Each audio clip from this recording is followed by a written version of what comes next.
Hemos venido, como señala la convocatoria de esta charla, a hablar de un país que avanza. Ese país que avanza es el nuestro, es Uruguay, y que se propone seguir avanzando, orientando esa trayectoria con un programa por el que votó la ciudadanía uruguaya y cuyo cumplimiento es hoy nuestro principal y excluyente objetivo político. Queremos cumplir con el pueblo uruguayo y con su expresión democrática en las últimas elecciones. Y voy a hablar también, vamos a referirnos a lo que es la expresión fiscal y financiera de ese plan de gobierno que es el presupuesto. Quiero aclarar desde ya que no hemos venido a quejarnos por las dificultades que puedan existir hoy dentro y fuera del país.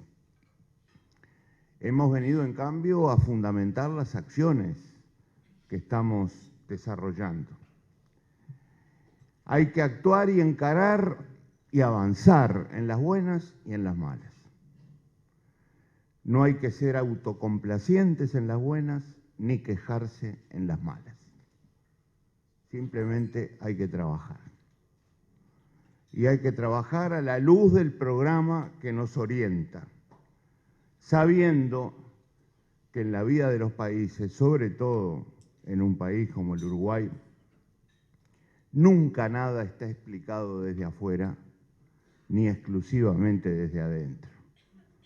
La vida de los países siempre es una articulación de diferente sentido, de diferente intensidad, entre objetivos externos, características externas, que están muchas veces fuera del control de las políticas internas de los países, y las conductas, las definiciones que estos están tomando precisamente al definir y practicar políticas públicas. En estas circunstancias yo quiero hacer una rápida recorrida por los lineamientos estratégicos de nuestro proyecto nacional, que eso es lo que tenemos desde el gobierno. Quiero tomar nota de las dificultades externas e internas que estamos encarando. Quiero repasar las fortalezas que ha construido el país. Naturalmente, la estrategia presupuestal adoptada. Y me gustaría finalizar con un planteo de los conceptos básicos que apoyan y fundamentan el manejo de los principales instrumentos de la política económica en este momento en el Uruguay. Un repaso, en primer lugar, a los lineamientos de nuestro proyecto nacional, que vale la pena repetir una vez más y que son fundamentalmente tres. Crecimiento inclusivo, en primer lugar, apuesta a la calidad, en segundo lugar, y apertura del país, no solo de la economía, del país al mundo en su conjunto. Crecimiento inclusivo quiere decir, como tantas veces lo hemos planteado, aquel crecimiento que no somete a la agenda de derechos de la ciudadanía y especialmente de los más humildes, que no es un subproducto de la evolución económica, sino una condición de la misma. Apertura y calidad que se potencian mutuamente. La calidad porque un país pequeño como Uruguay no puede aspirar a jugar en el terreno de las cantidades. Y sí tiene que proponerse promover la excelencia en cada una de las responsabilidades que nos toca encarar en la vida a los integrantes de nuestra sociedad. Y apertura no solo para recibir inversiones, no solo para vender y comprar, también apertura política para estar presentes, como la semana pasada en las Naciones Unidas, siendo protagonistas de un debate sobre el mantenimiento de la paz en el mundo y los temas ambientales en sus más recientes concepciones. Eso es apertura y eso es colocación del país en la inserción internacional. Estos lineamientos hay que confirmarlos una y otra vez, sobre todo en época de fricciones, como las que estamos viviendo. Fricciones quiere decir que el país es un conjunto de actividades que no todas viven la misma situación, porque hay algunas que están experimentando impactos negativos inevitables. Y hay otras cuyo transcurso, cuya trayectoria se ve menos afectada negativamente por las dificultades que existen. Y eso genera fricciones, porque conduce a buscar caminos alternativos para algunas, conduce a buscar flexibilidades en el manejo de las políticas por otro lado, pero siempre es preciso confirmar la estrategia, el rumbo, la orientación, los lineamientos que conducen el proyecto, que esos son los que no se abandonan. Y naturalmente, siempre con la mentalidad del cambio estructural presente. Porque sin cambio estructural no hay estrategia. Y sin estrategia no hay transformación de la sociedad.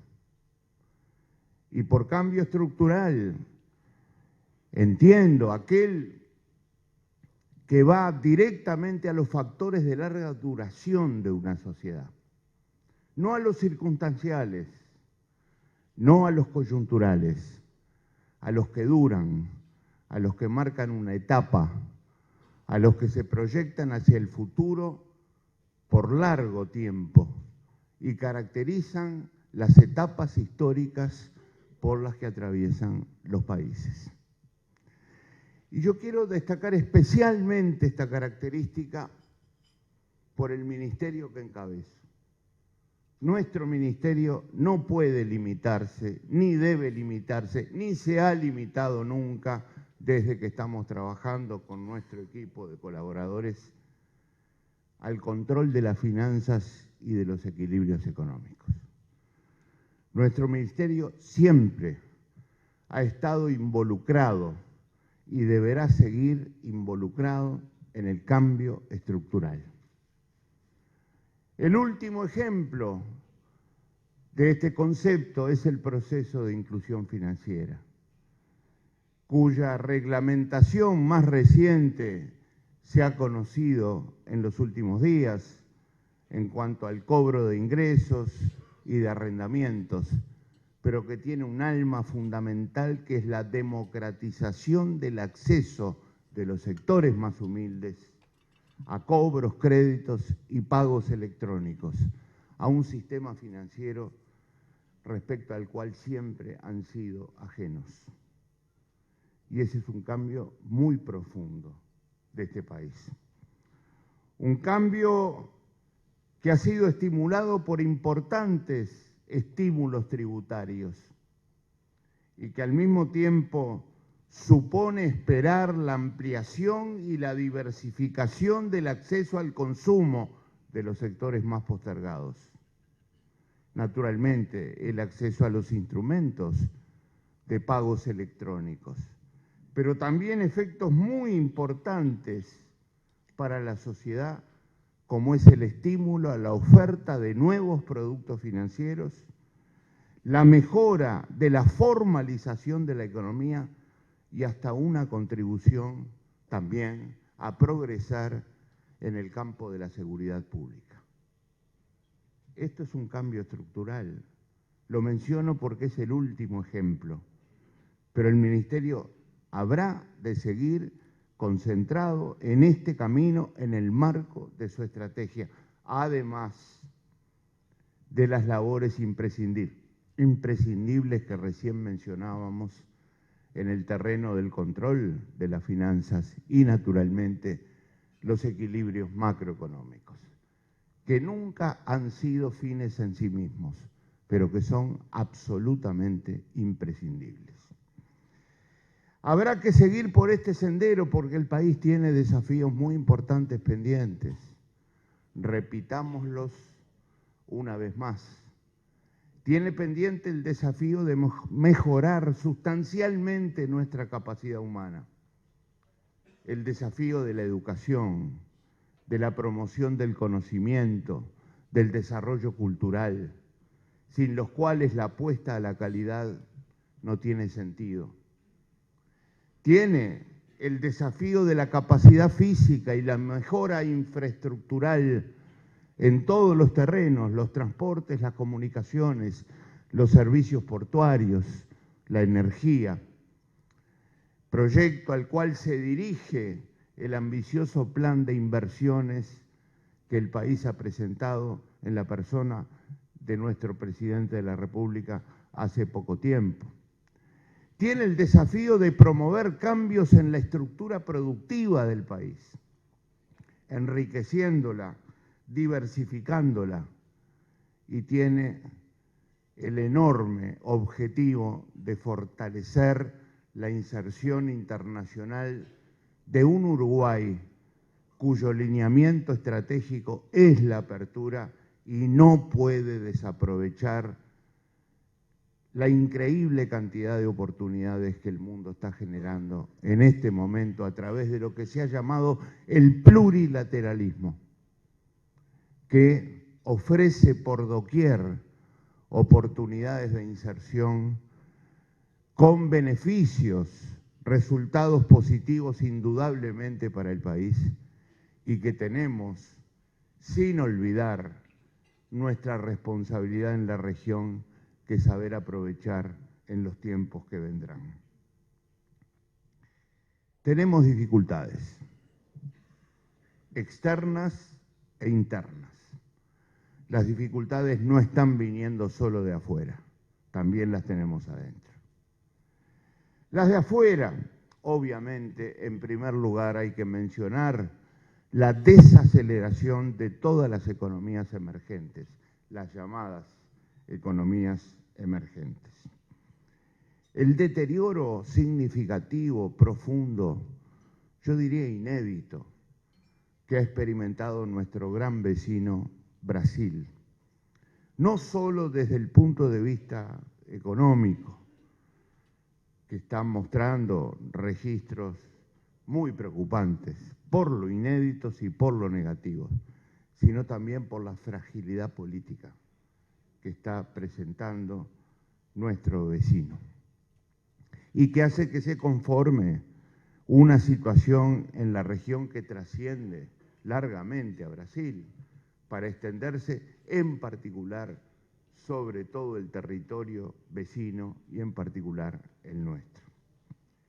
Ni las noticias sobre la recuperación evidente de la economía de Estados Unidos, ni la cautela de la Reserva Federal, que hasta ahora ha mostrado en cuanto a sus definiciones sobre la tasa de interés, han sido suficientes, y esto es notorio también, para mitigar la aversión a riesgo que se verifica en todos los mercados financieros internacionales y la consiguiente incertidumbre y volatilidad global que caracterizan al mundo económico de hoy. Pero no es solo dificultad externa la que tenemos, también tenemos dificultades internas. Y señalo tres. Primero, la economía uruguaya también está viviendo un proceso de desaceleración evidente. Quiero señalar que en el primer semestre de este año, Uruguay creció 2.2% respecto a igual periodo del año pasado. Y subrayo una vez más que el registro negativo del segundo trimestre está explicado casi en su totalidad por un factor circunstancial, que es la baja generación de capacidad eléctrica del país, lo cual significa menor valor agregado nacional, por lo tanto, menor producción nacional y una caída de la producción. Pero es un factor absolutamente coyuntural. Hay que reconocer la desaceleración del país, pero no hay que magnificar ni extralimitar los juicios al respecto, ignorando la incidencia de factores circunstanciales. Y es por eso que nosotros mantenemos nuestra meta de crecimiento que está contenida en el presupuesto y que marca un promedio de crecimiento para todo el periodo, promedio razonablemente cuidadoso de 2,7%, arrancando en el 2,5% actual para ir aproximándonos a un 3% hacia el fin del periodo. La segunda dificultad son las presiones inflacionarias preocupantes que tiene el país. No obstante la desaceleración que ha mostrado el último registro conocido hace pocas horas, tenemos que seguir luchando sin tregua contra este desequilibrio fundamental. Y la tercera es un resultado fiscal que consideramos insostenible y que hay que combatir. Muchas veces me recuerdan que personalmente, disculpen que hable en primera persona, señalé que este era un déficit manejable y me marcan que lo dije en la campaña electoral, y es verdad, solo que lo sigo diciendo. El déficit fiscal es manejable, el detalle es que depende de cómo lo manejemos y lo tenemos que manejar para reducirlo. Lo tenemos que manejar para que no siga impactando negativamente sobre la evolución del endeudamiento neto del Uruguay con las consecuencias que se conocen o que se pueden conocer. El país ha construido fortalezas y esto en el momento del análisis y de la proyección no lo podemos olvidar. La primera fortaleza que ha construido el país es que ha hecho esfuerzos muy importantes con resultados positivos en la diversificación de su estructura productiva y comercial. Hoy en el Uruguay han surgido nuevos sectores de producción de bienes y de servicios, quizá todavía manteniendo un perfil o una manifestación relativamente modesta, pero están allí, mostrando que el Uruguay puede promover y desarrollar estos sectores nuevos de actividad.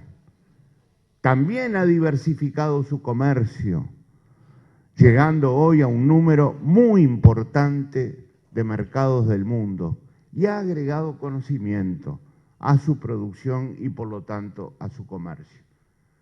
Yo hablaba de sectores nuevos, quiero poner dos ejemplos bien distantes.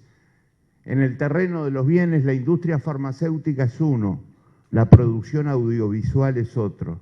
En el terreno de los servicios, los llamados servicios globales, siguen mostrando persistentemente y a pesar de todos los pesares, un dinamismo muy importante para el Uruguay. Y esta es una fortaleza que no podemos ignorar. Segundo, el país ha construido solidez financiera. Una solidez financiera que yo no recuerdo en toda nuestra historia contemporánea y que puede ser indicada en base a diferentes herramientas o instrumentos. Para empezar, la deuda neta y su proporción respecto al Producto Bruto Interno. Nunca habíamos tenido en esta historia contemporánea un registro tan bajo como el que tenemos ahora. Nunca hemos tenido los grados de liquidez que tenemos ahora. Nunca hemos tenido una proporción tan alta del endeudamiento denominada en moneda nacional, eliminando el consiguiente riesgo de tenerla en una moneda que no controlamos. Obviamente tampoco, nunca, el 85% de nuestra deuda pública estuvo contraída a una tasa fija de interés, eliminando otra posibilidad de riesgo desde este punto de vista. En tercer lugar, el país ha construido fortaleza institucional. Esto incluye modernización y especialización de las instituciones. Si algún día nos dedicáramos, no lo voy a hacer hoy para concentrarme en los temas a los que quiero dedicarme, una lista cuantitativa y cualitativa de eso que hemos llamado cambios estructurales y su repercusión sobre las instituciones del país en los últimos 10 años, créanme que nos sorprenderíamos. El país ha cambiado mucho sus instituciones en el sentido de fortalecerlas. Y ese es un activo fundamental que le es reconocido al país en todo el mundo. Y cada vez en un más amplio alcance del entorno y el escenario global. Y esta fortaleza institucional que identifica al Uruguay y que se puede también, como veremos enseguida, calificar desde el punto de vista de muchos indicadores, es un activo que Uruguay tiene que cuidar muchísimo. Y en cuarto lugar, y lo he dejado expresamente para el final porque opera como una síntesis de todo lo que he señalado hasta ahora, Uruguay se ha diferenciado, no solo diversificado, se ha diferenciado respecto a un entorno complicado, sobre todo al más cercano. Y hay muchas maneras de aproximarse a esta diferenciación.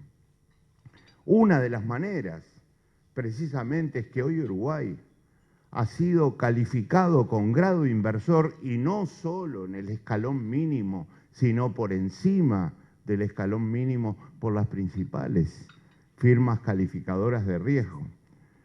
En los últimos tiempos de volatilidad y de incertidumbre, Standard & Poor's, que es una de las calificadoras a las que estoy haciendo referencia, le bajaba la nota a Brasil y se la subía a Uruguay al mismo tiempo. Y eso es diferenciar al país. Es decir, este país es distinto, está funcionando con diferencias respecto al entorno. Pero déjenme decirles que además, si tomamos el periodo que corre desde comienzos de 2014 hasta el momento actual, esta misma calificadora de riesgo que acabo de mencionar le subió la nota a 6 países emergentes. 6.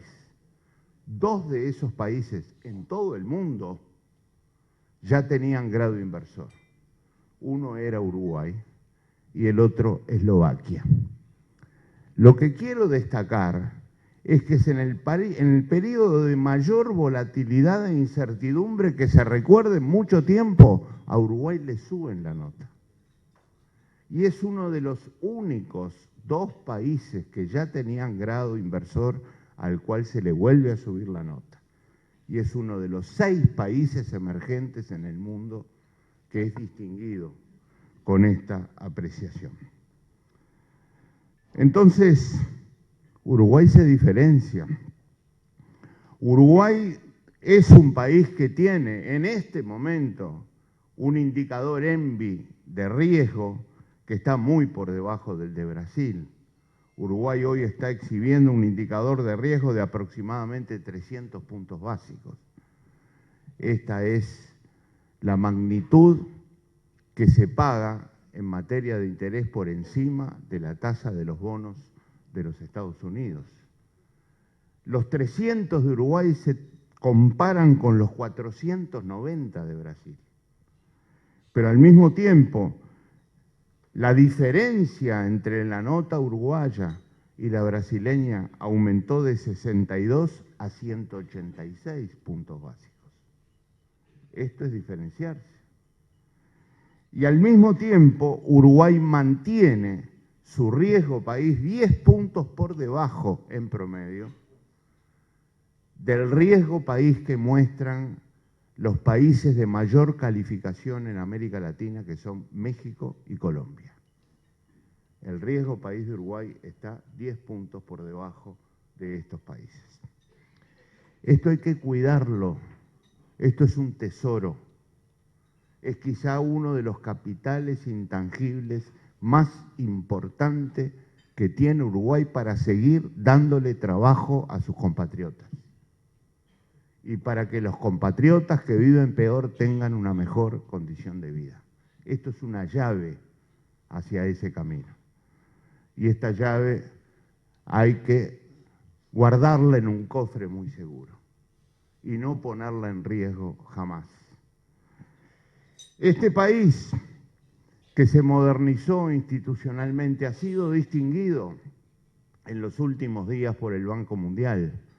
El 25 de septiembre, hace muy pocos días, el Banco Mundial publicó indicadores de gobernanza mundial. Son 6 indicadores.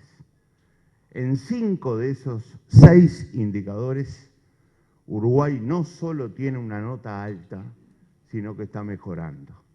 Y esos indicadores son estabilidad política, calidad regulatoria, Estado de Derecho y respeto al Estado de Derecho, control de la corrupción y efectividad del gobierno. Esto es un país que se diferencia.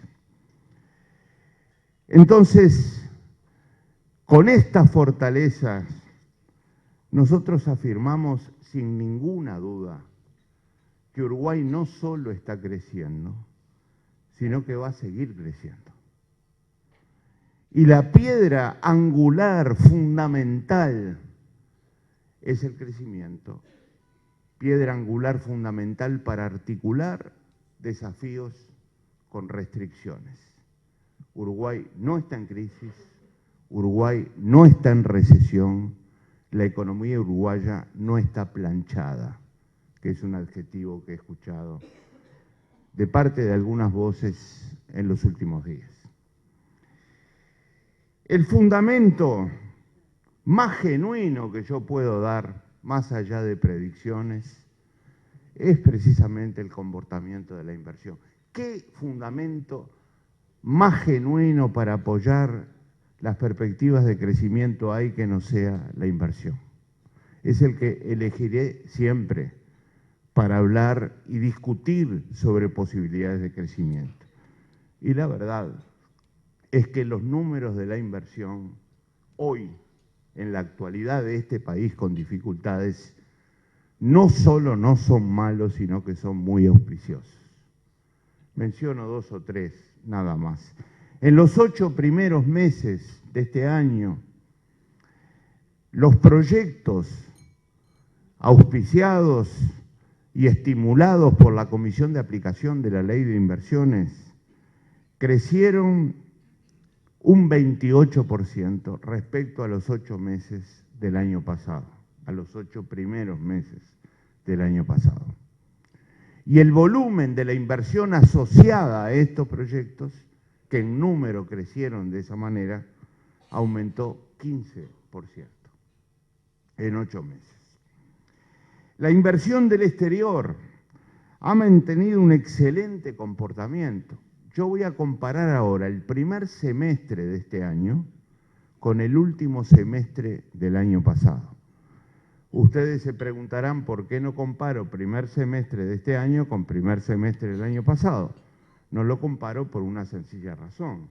En el primer semestre del año pasado todavía estaba el efecto de la construcción de la planta de Montes del Plata, que tergiversa toda comparación. Y por eso elijo comparar el primer semestre de este año contra el último del año pasado. Y el resultado también es sorprendente, porque la inversión del exterior en este primer semestre respecto al anterior creció 13%, totalizando 1.250 millones de dólares en el primer semestre de este año. ¿Este es un país planchado? un país que recibe 1.250 millones de dólares de inversión del exterior en 6 meses. Es un país planchado. Se anuncian inversiones muy importantes en el país. Menciono la última que debe estar en la memoria de ustedes porque se publicó hace pocas horas. El grupo Enjoy del Hotel Conrad de Punta del Este va a realizar una inversión de 220 millones de dólares ahora, a corto plazo. Seguramente porque sabe que el gasto de turistas en el Uruguay en los primeros meses de este año creció 7% respecto al año pasado, totalizando 1.138 millones de dólares de mayor gasto este año respecto al pasado. ¿Se viene a hacer turismo a un país planchado? La conciencia clara acerca de la importancia de los equilibrios macroeconómicos, que califico como imprescindibles, es absolutamente importante a los efectos de definir los caminos a seguir por el país. Y el corazón de esos equilibrios macroeconómicos, que tiene que estar en la base de nuestra estrategia presupuestal, es precisamente la clave para hacer posible lo que nos hemos propuesto realizar y, por supuesto, las proyecciones de futuro. Y aquí estoy hablando, en primer lugar, de política monetaria, estoy hablando de política cambiaria, estoy hablando de política fiscal y estoy hablando de política de ingresos. Es absolutamente crucial saber que cuando se habla de equilibrio se apunta en lo fundamental a la coherencia que tiene que existir en el manejo de estos instrumentos. Y naturalmente, esta es la base de nuestra estrategia presupuestal, esa que parte de la base de una definición clara de prioridades: educación, infraestructura, cuidado, seguridad pública, son, entre otros, los objetivos prioritarios del presupuesto. Pero sin la consistencia que tiene que derivarse del corazón de los equilibrios macroeconómicos, esto no será posible. Digo más, hay momentos en la historia de los países en los que tan importante como pretender avanzar es defender lo que se conquistó hasta ahora, es defender lo logrado hasta ahora. Y eso no hay que perderlo nunca de vista, entre otras cosas, porque tiene que ver con la flexibilidad con la que se manejan los instrumentos y los objetivos que se asigna a cada uno. Nosotros vamos a seguir practicando una política monetaria contractiva, como en muchas oportunidades ha manifestado ya el presidente del Banco Central, y que tiene maneras muy claras de expresión. El agregado fundamental de referencia de la política monetaria es muy sencillo, es el dinero en poder del público, los depósitos a la vista y los depósitos en caja de ahorro. Y ese volumen de medios de pago aumentó en el último trimestre 7%, lo cual está absolutamente en línea con una política monetaria que tiene que actuar precisamente para ayudar a combatir las presiones inflacionarias en el país. Y define un rango indicativo para el último trimestre de este año que oscila entre 7 y 9%, lo cual también es absolutamente compatible con este objetivo crucial de la política monetaria. En materia cambiaria, hemos venido acompañando las tendencias internacionales que no podemos ignorar. pero tampoco queremos transmitir a los uruguayos y al funcionamiento interno de su economía factores que son circunstanciales, que no hacen a los fundamentos de precisamente las actividades a las cuales nos estamos refiriendo. Y el Banco Central ha hecho eso. El Banco Central acompañó la tendencia a la apreciación de la moneda norteamericana, pero evitó transmitir a la economía uruguaya factores circunstanciales como el cambio de portafolio que legítimamente algunos agentes quieren llevar adelante. O una situación que todos deseamos que no sea estructural, como es este clima muy negativo que se está viviendo en Brasil. Nosotros no podemos transmitir al interior de la economía uruguaya los factores que explican la crisis brasileña o el cambio de portafolio de agentes internos. Y tenemos que ir acompañando suavemente, sin saltos bruscos, precisamente la tendencia internacional.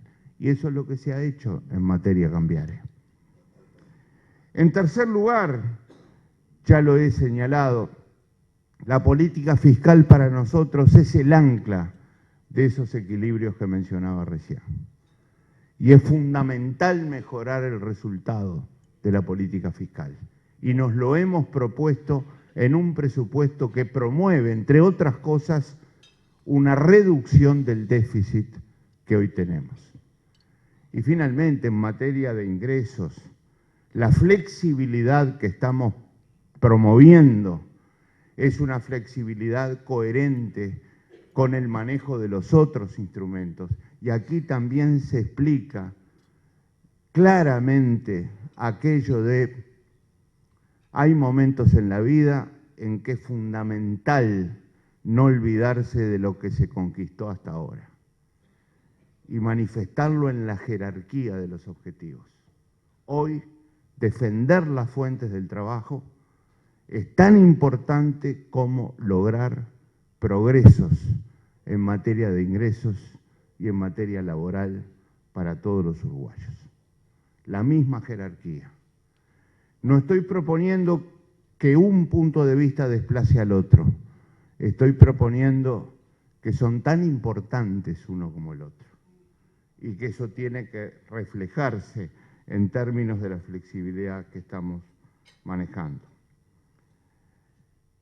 Y hemos, sobre estas bases, en este presupuesto, adoptado la actitud cautelosa de promover incrementos solamente para los 2 primeros años del proceso, de modo de tener la oportunidad, y ahora voy a fundamentar por qué, de realizar los correspondientes análisis y evaluaciones que todo presupuesto que pretende ser cumplido tiene que tener. Y llegar a la segunda parte del periodo con un caudal de información, de análisis y de elementos de juicio que nos permita seguir diciendo estamos defendiendo lo conquistado hasta ahora y estamos procurando mejorarlo. Vamos a estar en mucho mejor condición de decir esto dentro de 2 años que ahora. Entre otras cosas porque, vuelvo a repetir y disculpen la insistencia, el panorama actual tiene incertidumbre y tiene volatilidad. Esto es cambios muy rápidos y muchos cambios. Entonces, si este es el panorama de los instrumentos de la política, yo quiero comenzar por decir que no renunciamos a ningún objetivo. No renunciamos a ningún objetivo para fortalecer los otros porque creemos que esto sería un profundo error. Y cuando decimos no renunciamos a ningún objetivo, estoy hablando de crecimiento y competitividad, que son 2 trayectorias que van conjuntamente, la competitividad de la producción y el crecimiento. Estoy hablando de la estabilidad de precios. Estoy hablando del resultado fiscal, estoy hablando del empleo y estoy hablando de la distribución del ingreso. No renunciamos a ningún objetivo. Y yo decía que es un error hacer esto, porque quien renuncia a objetivos que están absolutamente articulados entre sí, está, por un lado, comprometiendo la consistencia entre todos ellos, que es clave, y por otro lado, está contribuyendo a destrozar las posibilidades de que los demás actúen en el sentido que queremos. ¿Alguien puede sostener que se puede invertir en un contexto inflacionario? ¿Alguien puede demostrar que es posible mejorar el resultado fiscal en medio de un desorden de precios? ¿Alguien puede señalar que el tipo de cambio nominal, ese que está en la pizarra, es el único factor a tener en cuenta para definir el tipo de cambio real, que es el que indica la posibilidad de competitividad del país, mejore y al mismo tiempo seamos capaces en el Uruguay de mejorar nuestra performance comercial? ¿Se puede ignorar que la reducción de deuda importantísima que ha venido haciendo el Banco Central con la utilización de sus reservas no tiene efectos fiscales?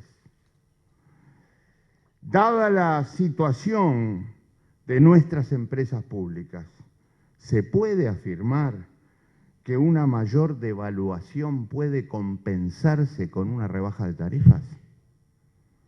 Yo dejo planteadas estas preguntas, a las cuales les daría, en todos los casos, respuestas negativas, y son los fundamentos para seguir insistiendo que no renunciamos a ningún objetivo y que es en el equilibrio de los mismos que estamos basando la conducción de nuestra política económica.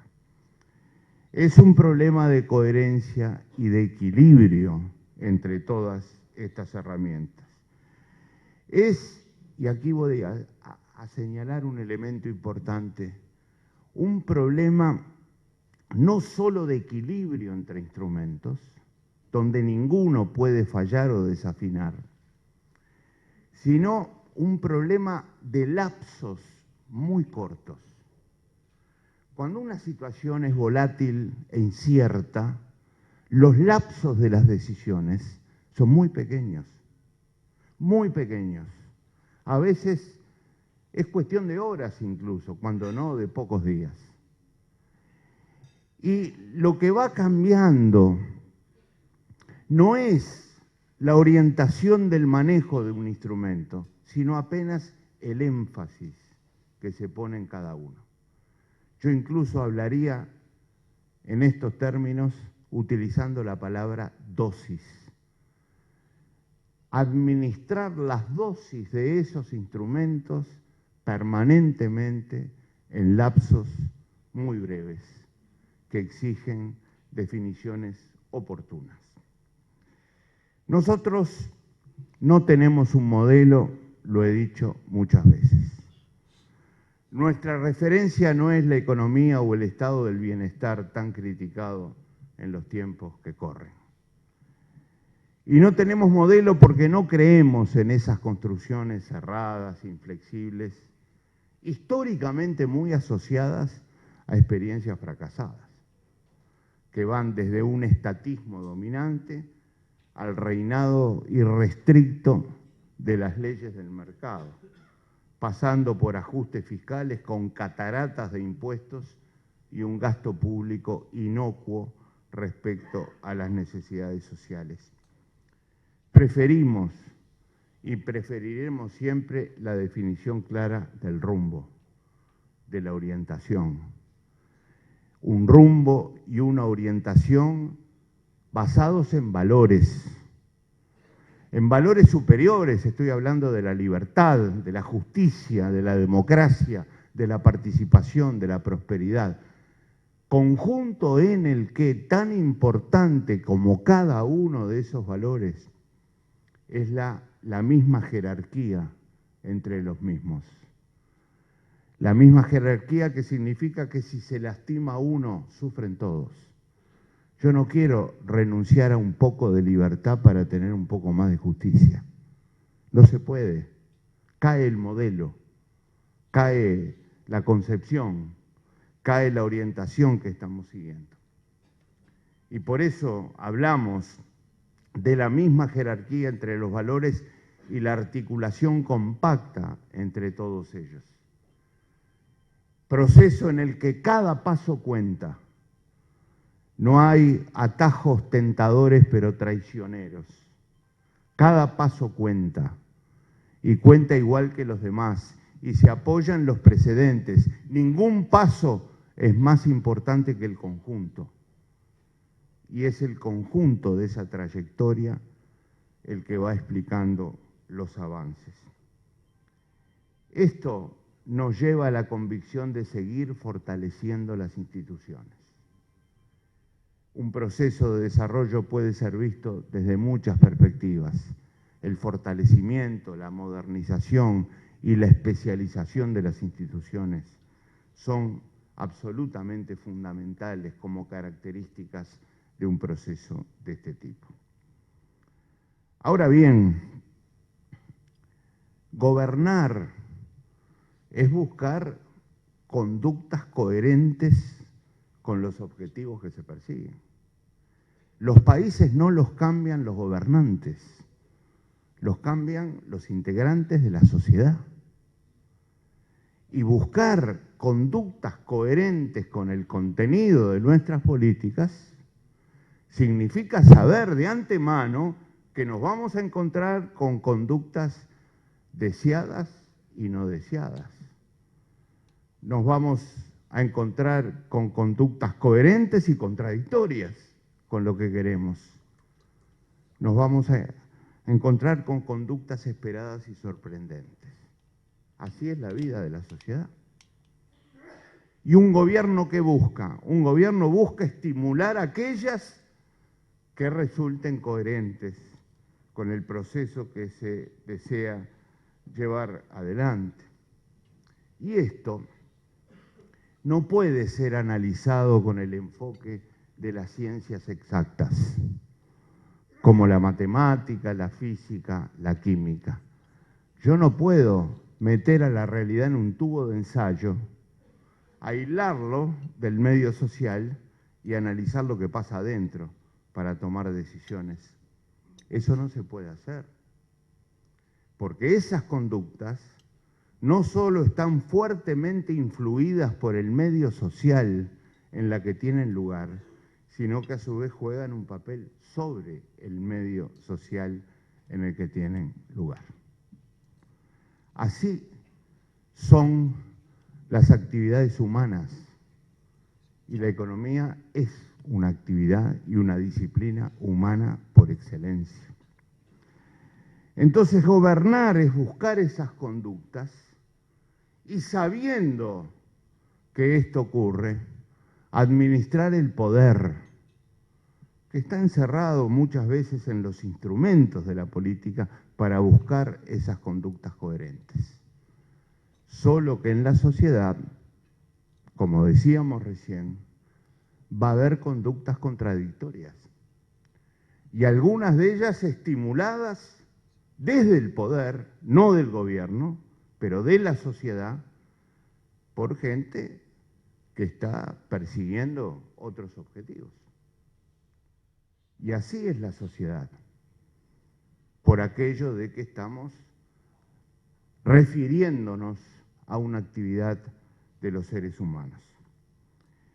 Entonces, en un panorama de este tipo, surgen con una importancia indiscutible lo que solemos llamar los economistas las expectativas. Esto es, cómo cada integrante de la sociedad ve la sociedad en la que está viviendo y define conductas y toma decisiones con repercusiones de futuro. Y entonces hay una batalla por las expectativas, en la que el gobierno procura obtener aquellas que resulten de acuerdo con sus objetivos y otros agentes procuran objetivos diferentes y hacen jugar expectativas con un sentido diferente.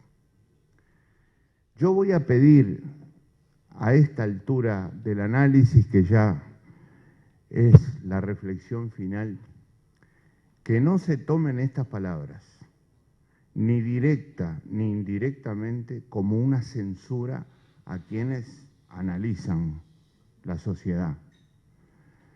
Estoy señalando que juegan un papel importante y preocupante aquel tipo de predicciones que no repara en que los lapsos en juego son muy cortos, como decíamos antes. Es cuestión de horas y de días, los énfasis, las dosis con las que se manejan los instrumentos de política económica y contribuyen a generar expectativas que corren el riesgo de la llamada profecía autocumplida.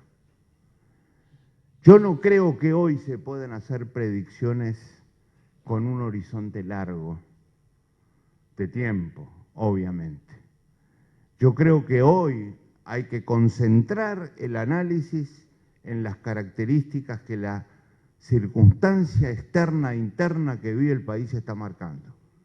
Mucha velocidad, lapsos muy cortos y no jugar con expectativas de largo plazo que no encuentran fundamento en la evolución diaria, cotidiana de la economía uruguaya, que debe ser un factor determinante de los resultados a los que se arriben. Y aquí permítanme que diga, no hay diferencia entre técnica y política. No se puede decir lo mío es una apreciación técnica, porque toda apreciación técnica que influya sobre expectativas de la sociedad tiene efecto político. No partidario, efecto político. Efecto político quiere decir efecto sobre las relaciones entre los seres humanos, los resultados de esas relaciones y el acceso a los frutos del crecimiento y a la agenda de derechos de la sociedad. Muchas veces se suele decir en procesos complejos de este tipo, tenemos que tener una batalla por la opinión pública para comunicar de la mejor manera posible lo que estamos haciendo. Yo creo que además de una batalla por la opinión pública, el gobierno está librando una batalla por las expectativas. Expectativas coherentes con el programa por el que votó la ciudadanía uruguaya.